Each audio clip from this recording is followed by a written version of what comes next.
What has always fascinated me about Social Security, it is not only the numbers, it is not only the strategy, it is the fact that one of the most important financial decisions in a person's later life often does not feel like a decision at all until suddenly it does. Somewhere around age 62, a quiet door opens for a lot of people. That door feels obvious, it feels earned, it feels available. It feels almost impolite not to walk through it. You paid into the system for decades. The benefit is finally there. The paperwork can be filed, the checks can start. Why wait? That is exactly why this decision is so misunderstood. Because when a choice feels obvious, people stop interrogating it. And this one deserves interrogation. A large share of Americans claim Social Security at 62, the earliest age for retirement benefits. That fact by itself tells you something important. The most common choice is not necessarily the best choice. It is often simply the clearest looking choice. SSA says retirement benefits can begin as early as 62, but the benefit is reduced if you start before full retirement age. For people born in 1960 or later, full retirement age is 67, and delaying to 70 raises the monthly amount further through delayed retirement credits.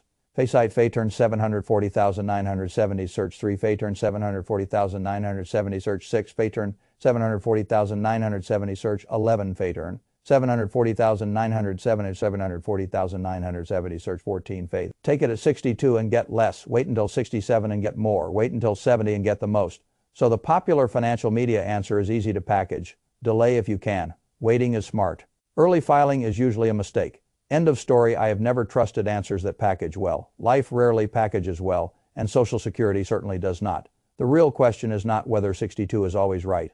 It is not. The real question is when filing at 62 becomes not merely understandable, but actually intelligent. That is the conversation I want to have, not the cartoon version, not the internet version, the real version. Before I get to the 7 reasons, I want to ground you in the structure, because once the structure is clear, the decision stops feeling mystical and starts feeling human. Think of your Social Security benefit as a faucet connected to a pipe you have been filling your entire working life.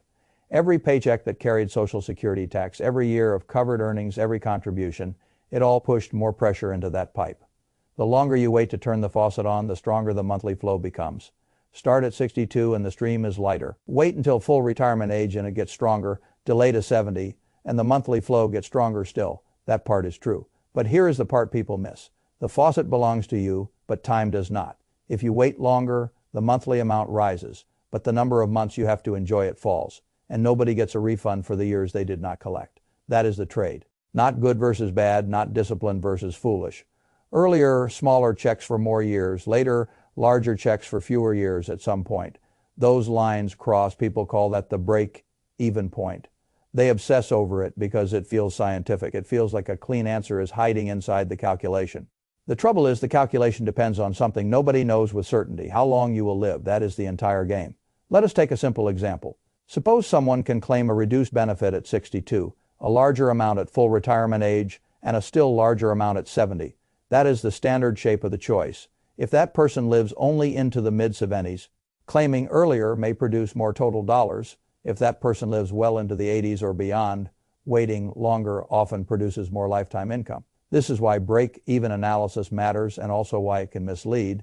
It matters because it forces you to think in lifetime terms instead of monthly terms. It misleads because it seduces people into pretending that one projected lifespan should rule every decision. I do not think that is wise. The Social Security Administration itself emphasizes that benefit amounts vary by claiming age and that the right timing depends on the individual. The agency offers calculators and planners to estimate benefits, but it does not tell every American to do the same thing, that restraint is intelligent. It reflects reality. Faysite Fayturn 740,970 search, 0 Fayturn 740,970 search, 8 Fayturn 740,970 search 14 Fay. Now add one more layer. If you wait and your starting benefit is larger, then future cost of living adjustments are applied to a larger base. That means the gap between filing early and filing late can widen over time. A 3% increase on a larger benefit is not the same as a 3% increase on a smaller one. That is why delaying can be so powerful for people with long lives and strong longevity odds. The larger starting point keeps echoing. So now you understand the tension. Early claiming is not obviously dumb. Delay is not automatically superior. The decision is a bet on longevity, household structure, market risk, taxes, health, income needs, and timing. That is why I want to walk through the 7 situations where filing at 62 can make sense. Not because they are emotional excuses, because they are strategic realities. The first is health and family history. This is where the conversation gets uncomfortable, which is exactly why it gets neglected. People would rather talk about charts than mortality. But retirement planning without an honest look at life expectancy is theater. If your father died young, if your grandfather died young, if serious health problems have already started writing themselves into your file, then the neat advice built on longevity assumptions may simply not fit you. That is not pessimism. That is realism. SSA's own retirement planning materials make clear that delaying changes the monthly amount, not that it magically becomes right for every person regardless of health or life expectancy. Faysite Fayturn 740,970 search 0 Fayturn 740,970 search 3 Fayturn 740,970 search 6 Fay. If you have reason to believe your timeline may be shorter than average, then taking smaller checks earlier can be rational. You are not making a philosophical statement about aging. You are aligning a public benefit with the life you are actually likely to live. Not the life a generic calculator hopes you live. I find that entirely sensible. A lot of bad retirement decisions come from people forcing themselves to obey averages that do not describe them. The second reason is that you want to enjoy retirement while you still can. This is where people get moralistic. And I think that is foolish. They act as if the only respectable way to think about retirement is to maximize the mathematical payout under the most abstract assumptions possible. But retirement does not arrive as a spreadsheet. It arrives in a body. It arrives in energy levels. It arrives in knees, lungs, stamina, vision, appetite for travel, emotional bandwidth, and the shifting shape of family life. $1 at 63 is not the same experience as $1 at 83. On paper, maybe. In lived reality, absolutely not. There are years early in retirement when many people still have what I call range. They can travel. They can say yes more easily. They can still do the physically and emotionally expansive things that make retirement feel like a life and not merely a financial condition. Then the years change, not always dramatically, sometimes quietly. A longer flight becomes more annoying, a complicated trip becomes less appealing. An ambitious plan becomes easier to postpone. I have seen people do everything right in the conventional sense and still arrive too late for the life they meant to use the money on. They saved aggressively, they delayed gratification beautifully, they waited for the bigger check, and by the time the bigger check arrived, the life they imagined spending it in had narrowed. That is not a spreadsheet problem. That is a timing problem. Sometimes filing at 62 is not about impatience. It is about matching money to your highest utility years. And if you can use those early checks to make the most of the go years, rather than guarding every dollar for a future self who may no longer want the same things, that can be an intelligent use of a benefit you earned. The third reason is your spouse. This is where the conversation stops being individual and becomes household-based, which is how it should have started in the first place. A great many Social Security mistakes happen because couples think in terms of my benefit and your benefit, when the real planning problem is our income. Spousal benefits matter here. SSA explains that a spouse can receive up to 50% of the worker's primary insurance amount, depending on the spouse's age when benefits begin. But that spousal framework matters only if the claiming structure allows it to matter. Faysite Fayturn 740,970 search 12 Fayturn 740,970 search 18 Fay. Now think about what that means. If your spouse has a much weaker earnings record or a spotty work history or years out of the labor force raising children or doing lower paid work, your decision to delay may not simply be a personal act of discipline. It may also be a household decision to postpone a source of support that could matter right now.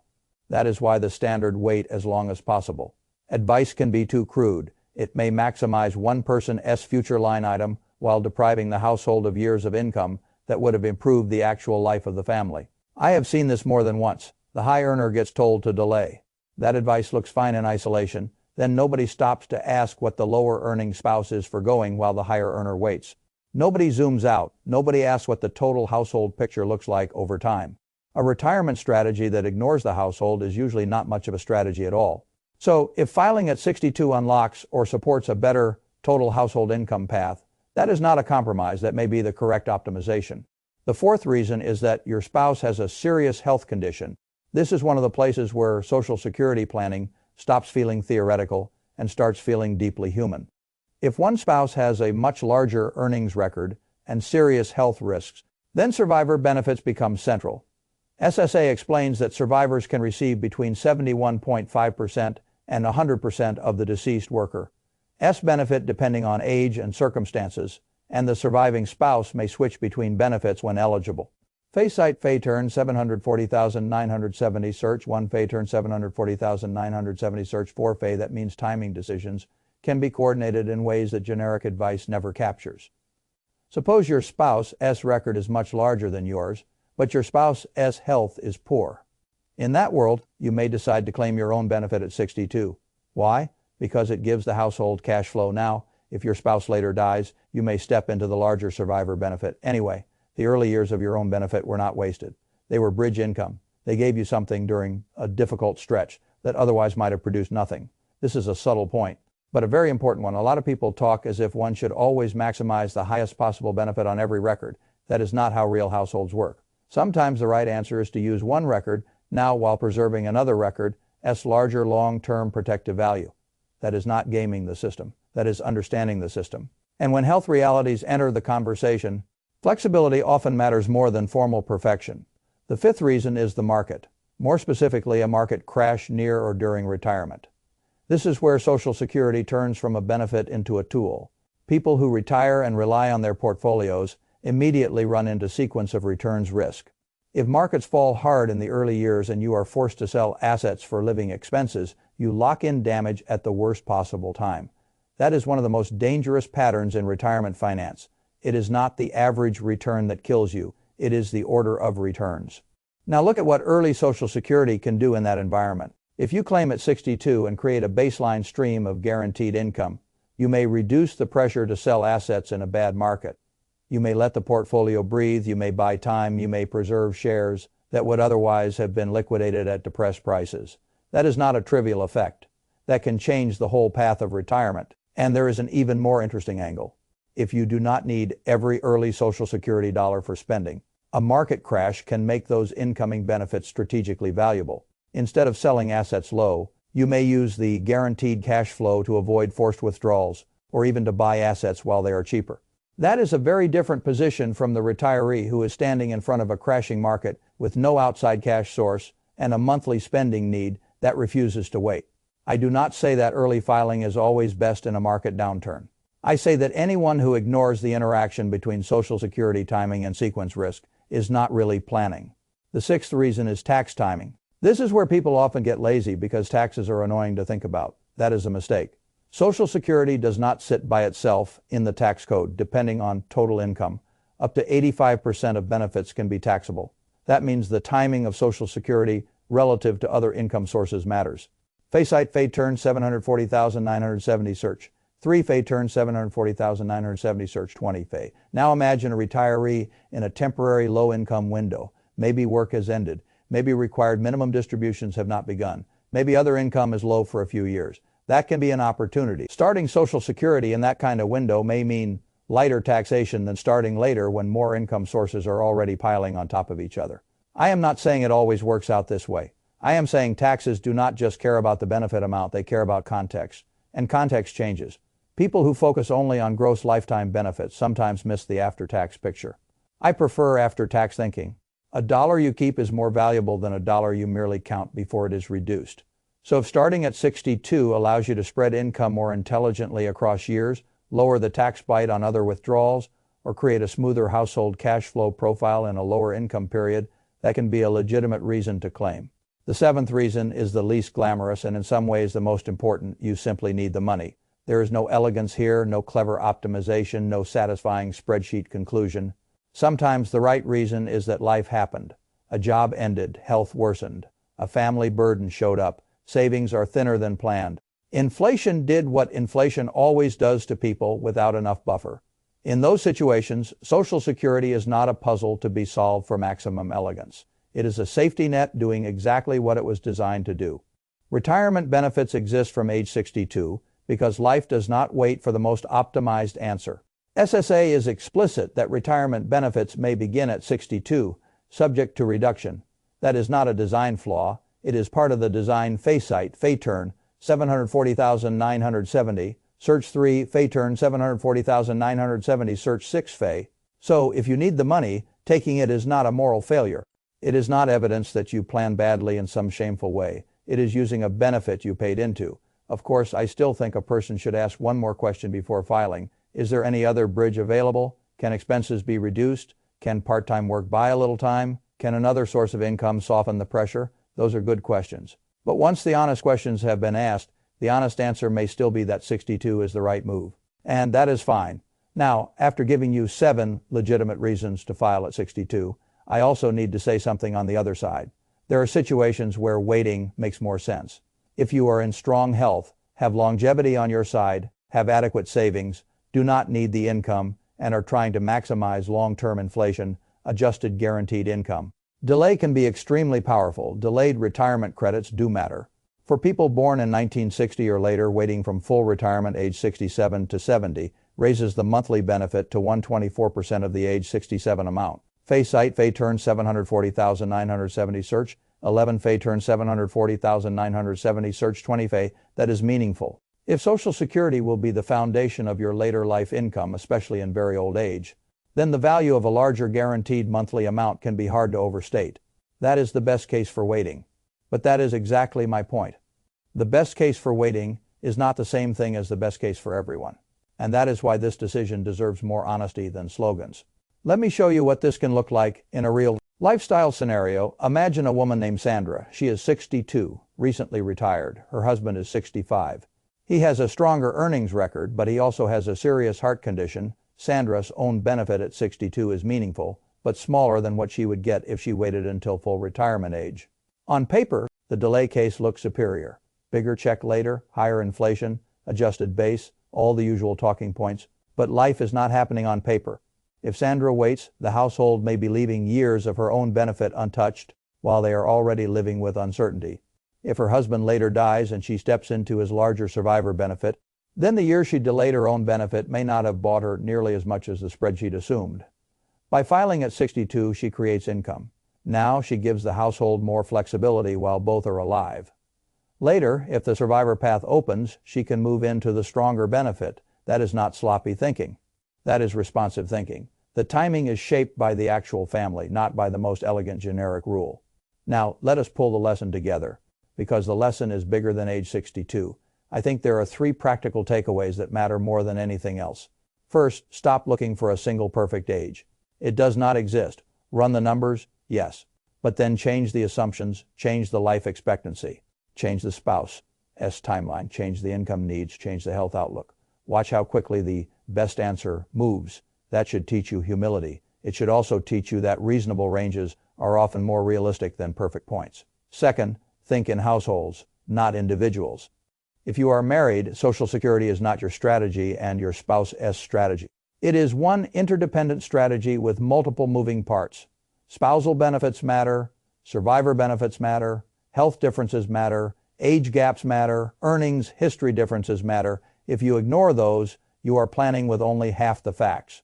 Third, stay flexible. A lot of people treat the plan they made 3 years ago as if loyalty to that plan were a virtue in itself. It is not. If markets change, health changes, work changes, or family obligations change, then the right answer may change with them. Adaptation is not inconsistency, it is intelligence. That is one of the reasons I am so suspicious of people who speak about Social Security timing as if there were a universal commandment hidden in the rules. There is not. There are rules. Yes, there are trade-offs. Yes, there are clearly better and clearly worse choices for particular circumstances. Yes. But a universal answer number the Social Security Administration gives people calculators, planners, and benefit estimates. It does not give them a single decree because it cannot. The system itself is built around the fact that age, work, marriage, survival, and claiming interact. That is why the planning tools exist in the first place. Fay site Fay turn 740,970 search 0 Fay turn 740,970 search 14 Fay turn 740,970 search 18 Fay. So if you are sitting there wondering whether 62 is too early, I want you to stop asking the wrong question. Do not ask, what do smart people usually do? Ask, what does my life actually need? Do not ask, what maximizes the monthly amount if I live to an abstract age? Ask, what aligns this benefit with my actual health, my household, my market risk, my income needs, and the years of retirement I most want to live well? That is a much better question, and it leads to much better decisions. Sometimes that answer will be wait. Sometimes it will be wait all the way to 70. Sometimes it will be file at full retirement age, and sometimes, quietly, rationally, and without apology, it will be 62. That is the truth people need to hear more often. Claiming at 62 is not automatically a mistake. For the right person, in the right household, under the right conditions, it can be the most intelligent move on the table. Not because the math disappeared, because the math finally met a real life.